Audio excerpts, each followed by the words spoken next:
ဒီအပိုစရဲဟာဘားဆက်ထဲကအထူးခြားဆုံးဇက်ကောင်တွေထဲကတယောက်ပါ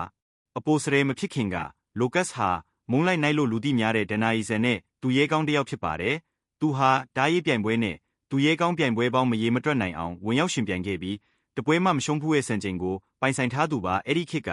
လူတွေကသူ့ကိုအပြိုင်ဘက်မရှိတဲ့သူရဲကောင်းဖြစ်သတ်မှတ်ခဲ့ကြပါတယ်သူဘလို့အကြောင်းကြောင့်အပိုစရဲဖြစ်လာခဲ့တာလဲဆိုတာကိုတော့အခုအချိန်ထိမသိရသေးပါဘူးဒါပေမဲ့အပိုစရဲဖြစ်သွားပြီးနောက်မှာတောင်လိုကတ်ဟာတခြားပိုစရဲတွေနဲ့မတူပါဘူးအများစုကရက်ဆက်ကြမ်းကြုတ်ပြီးတွေးဆကြပေမဲ့သူကတော့အမြဲတမ်းတည်ငြိမ်တဲ့စင်ကျင်တုံတရားရှိတယ်ဉာဏ်ပညာရှိတယ်ကိုယ်စိတ်ကိုလည်းအပြည့်အဝထိန်းချုပ်နိုင်ပါတယ်သူ့ရဲ့အသွင်ပြောင်းပုံကလည်းထူးခြားပါတယ်တခြားပိုစရဲတွေလိုကြောက်မက်ဖွယ်တားရဲပုံစံမဟုတ်ပဲ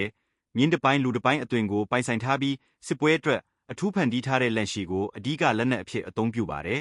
နောက်ပိုင်းဂရစ်ဖစ်ကိုတစ္ဆာခံပြီးနောက်ဟော့တက်ဖွဲ့ရဲ့လန်ကင်တက်ဖွဲ့ခေါင်းဆောင်ဖြစ်လာခဲ့ပါတယ်ကူရှင်တွေတိမ့်ပိုက်ထားတဲ့ဝင်းဒန်နန်းတော်ထဲကိုဝင်ရောက်စီးနင်းပြီးမင်းသမီးရှားလော့ကိုကေတင်နဲ့စစ်စင်ရေးမှာလည်းအရေးပါတဲ့အခန်းကဏ္ဍကနေပါဝင်ခဲ့ပါတယ်ဂနစ်ကကြာဆုံးပြီးဖေဂိုနီးယားတီထောင်တဲ့နောက်မှာတော့လိုကတ်ဟာအုပ်ချုပ်ရေးကောင်စီဝင်ဖြစ်လာသလိုနိုင်ငံရေးကိစ္စတွေမှာလည်းဂရစ်ဖစ်ရဲ့အယုံကြည်ရဆုံးညာလက်ယုံဖြစ်လာခဲ့ပါတယ်အင်အားကြီးတဲ့အပိုစရဲတွေအများကြီးရှိပေမဲ့စစ်တီတော်တယောက်ရဲ့ဂုံတိတ်ခါစီးကမ်းတဲ့တစ္ဆာကိုအဆုံးထိထိမ့်သိမ်းထားနိုင်တဲ့သူကတော့လိုကတ်တယောက်တည်းလို့တောင်ပြောလို့ရပါတယ်